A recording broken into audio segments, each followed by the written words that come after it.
मेरे ख्याल से 6-7 साल हो गए एजिटेशन चलते हुए इसके ऊपर, निरंतर धरना भी चल रहा है शायद 6 साल से। तो सरकार को इसके ऊपर पुनर्विचार करना चाहिए, क्योंकि ये एक वो कम्युनिटी है जिसका शहादत का और देश सेवा का इतिहास जो है वो कोई आज का या पिछले 20 साल या 50 साल का नहीं है। ये एक ट्रेडिशनली एक ऐसी कम्युनिटी है जिसने फौज में और देश की सुरक्षा में अपनी अहम भूमिका दी है, अनेकों कुर्बानियाँ दी हैं। तो भारत सरकार से अनुरोध है कि जो प्रदर्शनकारी हैं, जो धरने पर निरंतर बैठे हुए हैं, जो उनकी मांग है उसको संजीदगी से लें, और मुझे नहीं लगता इस मांग को मानने से किसी प्रकार से भारतीय सेना का कोई किसी भी तरह का बैलेंस डिस्टर्ब होता है, या कोई ये अंदेशा कईयों को रहता है कि जी एक की मान लेंगे तो और भी कई आ जाएंगे। वो ऐसा नहीं है, क्योंकि हीरों का जो इतिहास है सेना का वो बहुत पुराना है और उसको सब मानते हैं। कोई ये नहीं कहता कि हम मेरिट्स पे नहीं कर रहे। आम तौर पे आर्ग्यूमेंट ये दी जाती है कि अब हम इस तरह का नामकरण किसी रेजिमेंट का नहीं कर रहे। तो लेकिन ये एक इमोशनल डिमांड है जिसका एक ऐतिहासिक परिवेश में यदि उसको देखेंगे आप, तो इस मांग को मानना बिल्कुल न्याय संगत है और मानी जानी चाहिए। धन्यवाद। सर, आप संदेश दे रहे हो एकता और भाईचारे की आपने बात की है, लेकिन कांग्रेस की जो प्रदेश अध्यक्ष की बात की जाए कि नांगल चौधरी से विधायक मंजू चौधरी जी हैं, यात्रा के अंदर शामिल नहीं हुई। एक और तो आप भाईचारा और एकता की बात करें, लेकिन तमाम ऐसे नेता हैं जो आपकी यात्रा की जो दूरी बनाए हुए। क्या आपकी बात से मैं सहमत हूँ, और यही मेरी यात्रा है, सद्भाव कि भाई सद्भाव से तो समाज में नहीं पार्टी में भी होना चाहिए। इतना बड़ा मानते हैं कि पार्टी में नहीं है सर एकता आज भी? जितनी होनी चाहिए उतनी नहीं है, लेकिन उसका कारण रहा है। उसका कारण ये रहा है कि संगठन नहीं था 12 साल तक, और मेरी बड़ी सीधी सोच है, जब संगठन नहीं होगा तो जो भी जमीनी स्तर पे कार्य करता है या नेता है वो कहाँ जाएगा। संगठन ना होने का मतलब कि कोई पार्टी अध्यक्ष नहीं है, पार्टी अध्यक्ष नहीं है तो कोई पार्टी का दफ्तर नहीं है। तो मैं यदि कांग्रेस का एक कार्यकर्ता हूँ या नेता हूँ, मैं कहाँ जाऊँगा? तो फिर वही है, मैं किसी बड़े नेता के बाहर ना जाऊँगा, और जहाँ मेरे 4 बार चक्कर लग जाएंगे मैं वो दड़ा या गुट की शक्ल जो है उसमें गिनती होनी शुरू हो जाएगी। तो लेकिन अब प्रदेश अध्यक्ष नए बने हैं, सारे जिला अध्यक्ष 32 जिलों के नए नियुक्त हुए हैं, संगठन सृजन की जो पूरी प्रक्रिया उसके तहत। तो मेरा ये मानना है कि ये चीज़ अब धीरे धीरे आप खुद देखेंगे कम होती चली जाएगी। लेकिन वही है कि 12 साल बहुत होते हैं, आदत बन जाती है, तो उस आदत से निकलना ये नहीं है कि एकदम से आप ये उम्मीद रखें कि कल कुछ हुआ और आज ही उसका नतीजा आ जाएगा। लेकिन धीरे धीरे सारी चीज़ें उम्मीद है ठीक हो जाएंगी, और ख़ास तौर पे प्रदेश अध्यक्ष और सारे जिला अध्यक्ष जो हैं उनका ये दायित्व ज़रूर बनता है कि वो समाज के हर वर्ग को ना सिर्फ साथ लेके चलें, बल्कि अपनी ऑर्गेनाइजेशन में, जब आगे पूरी ऑर्गेनाइजेशन बनेगी, अभी तो सिर्फ अध्यक्ष नियुक्त हुए हैं, लेकिन अभी प्रदेश स्तर पर कार्यकारिणी बननी है, फिर जिला स्तर पर बननी है, फिर हलकों के स्तर पर बनेगी, ब्लॉक के स्तर पर बनेगी। तो उसमें ये ज़रूर सुनिश्चित करें कि हर वर्ग को उचित रिप्रेजेंटेशन उसके अंदर मिल सके। तो ये अगर वो कर लेंगे तो आधी लड़ाई तो उसी में जीत लेंगे। सर, जिस तरह से बिहार के जो नतीजे आए उसको किस तरह से देखते हैं?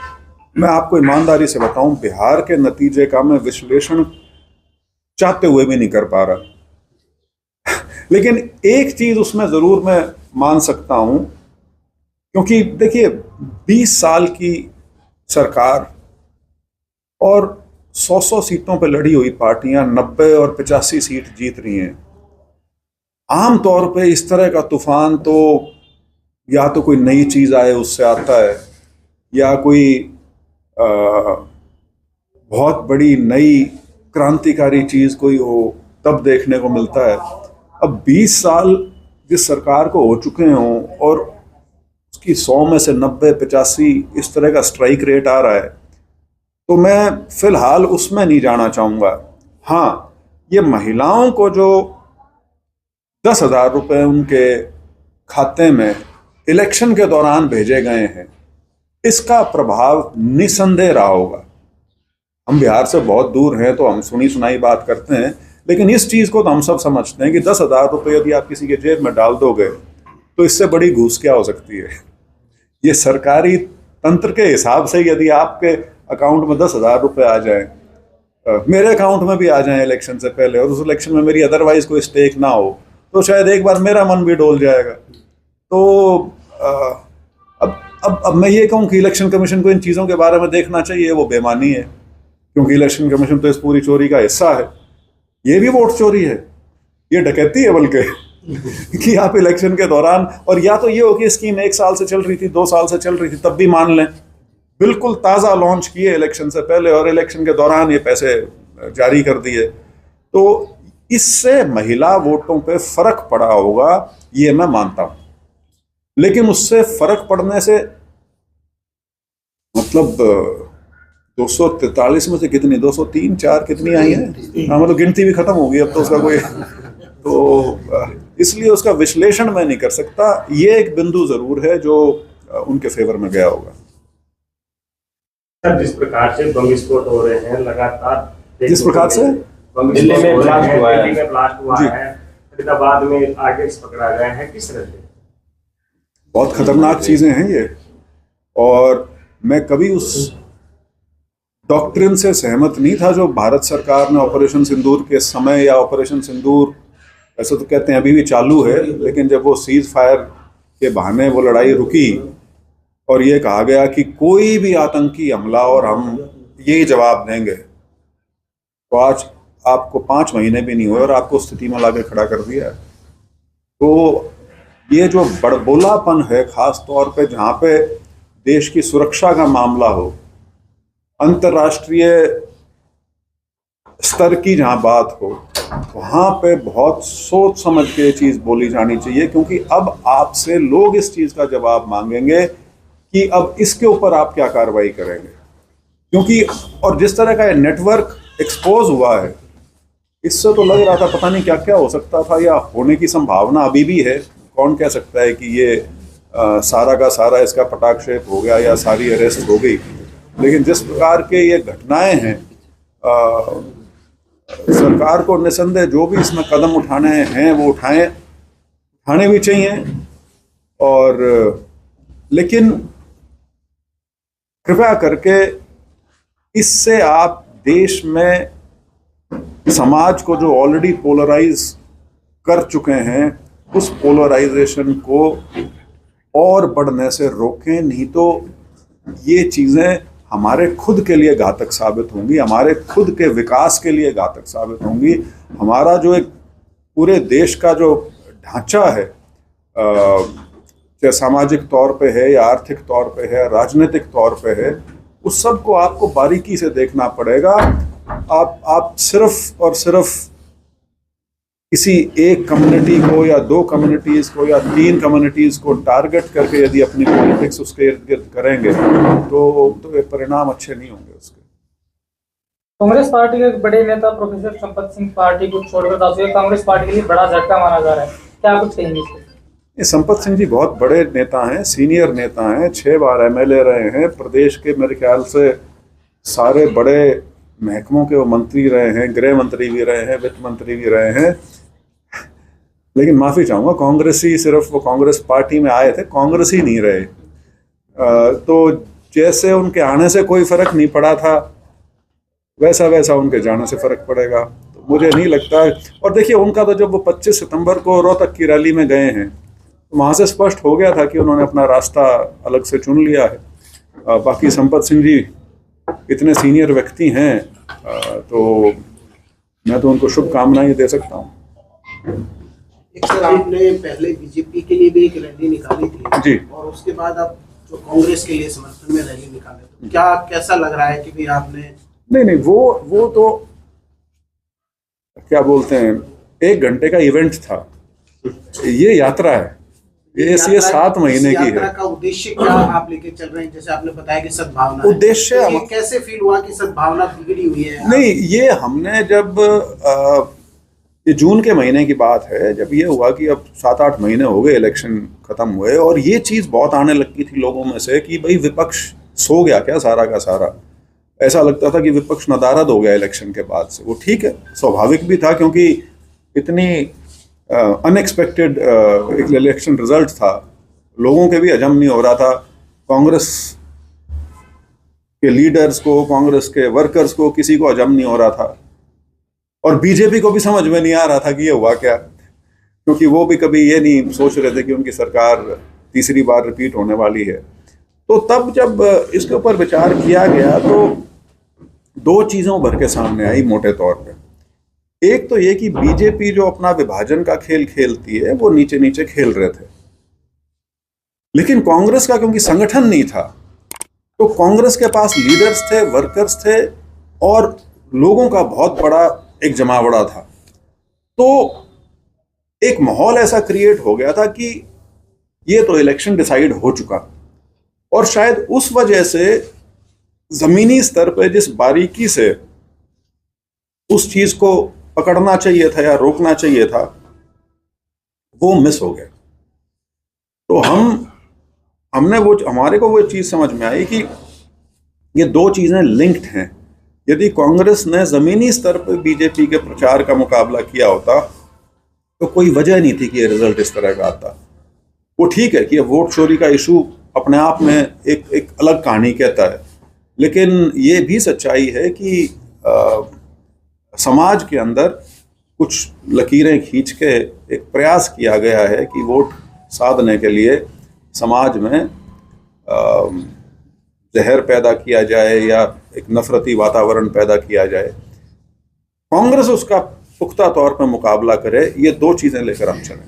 सर, लंबे समय तक सीएलपी नहीं था आपके पास, उसके बाद एक बार भूपेंद्र सिंह हुड्डा को फिर से मौका दिया गया। अब उसके बाद जितना समय हुआ, क्या लगता है कि आमजन के मुद्दे प्रभावी ढंग से उठ रहे हैं? संपत सिंह ने भी सवाल उठाए जिनके सीएलपी बनने पर।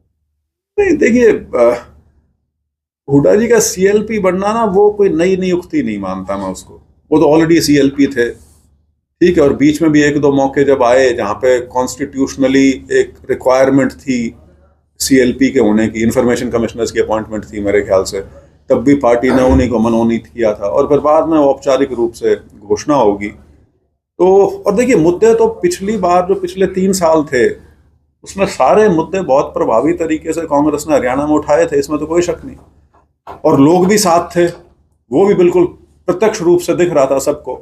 लेकिन कहीं ना कहीं वो चूक होगी, संगठन जो नहीं बना या नहीं बनने दिया गया इतने साल तक, उस वजह से आप बीजेपी का जो प्रचार था उसका प्रभावी रूप से जमीनी स्तर पे मुकाबला करने में कहीं ना कहीं चूक हुई, ये मैं मानता हूँ।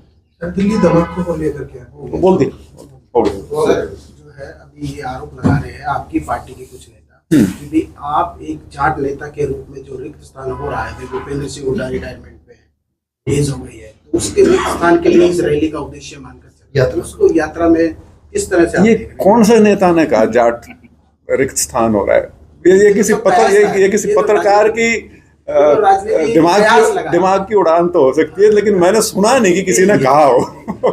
उन्होंने कुछ और चीजें जरूर कही थी, तो और वो भी शुरू के हफ्ते में कही थी, उसके बाद कहना बंद हो गए।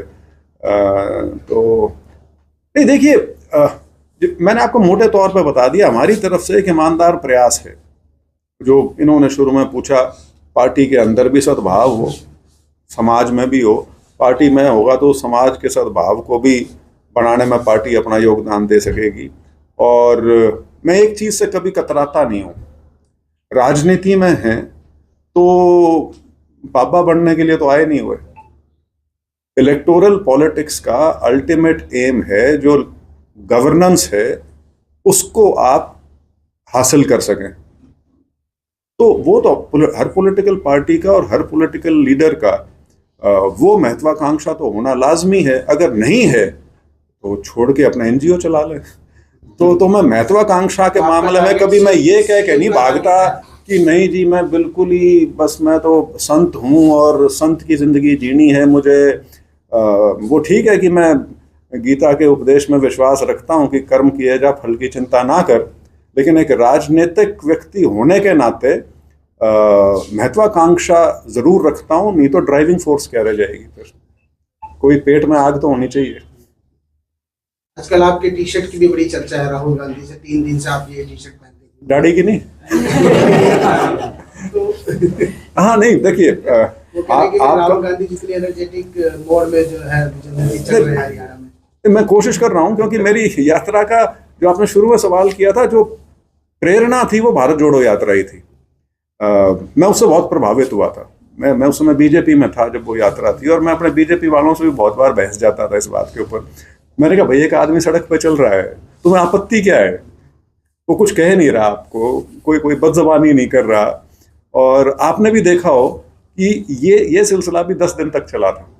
उसके बाद आरएसएस की तरफ से एक बयान आ गया था, मुझे ध्यान नहीं कि उनके सरसंघ चालक की तरफ से था या किसी और, उसने कहा था भाई कोई एक नेता है वो भारत का भ्रमण करके सड़क पे यदि भारत को जानने की कोशिश कर रहा है तो इसमें आपत्ति क्या है?